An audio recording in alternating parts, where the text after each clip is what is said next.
पढ़ाई करते हैं विधान परिषद के बारे में। यह भारतीय संविधान के आर्टिकल 169 में है। ये स्थायी सदन होती है जो कभी भी विघटित नहीं होती। इसमें आरक्षण का कोई प्रावधान नहीं होता है, इसका कोई कार्यकाल नहीं होता है। निर्माण व समाप्ति संसद के द्वारा किया जाता है। कब सृजन कर सकते हैं? यदि विधानसभा के कुल सदस्य संख्या का 1/3 सदस्य सबसे पहले निकाला जाता है।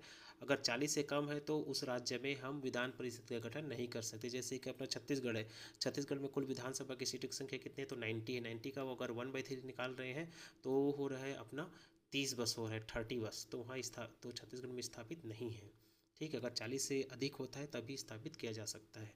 ठीक है, अगर ज़्यादा रहता तो यहाँ स्थापित हो सकता था। निर्माण व समाप्ति कैसे हो सकती है?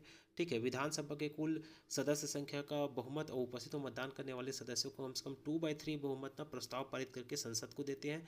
ठीक है, फिर संसद में प्रस्ताव जाता है। संसद में अगर साधारण बहुमत हो जाता है, ठीक है, तो किसी भी राज्य में हम विधान परिषद का स्थापना भी कर सकते हैं, उसका उत्साधन यानी उसको समाप्त भी किया जा सकता है। देखते हैं इसके संरचना के बारे में।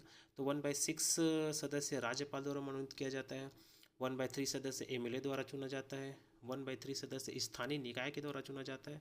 1/12 स्नातकों द्वारा चुना जाता है। ठीक है, वह फिर 1/12 आता है अपना माध्यमिक और उच्च विद्यालय के शिक्षकों द्वारा चुना जाता है। ठीक है, तो सदस्यों का कार्यकाल होता है 6 वर्ष का होता है। ठीक है, सेवानिवृत्ति क्या होता है अपना? प्रत्येक 2 वर्ष में 1/3 सदस्य सेवानिवृत्त हो जाते हैं। Thank you.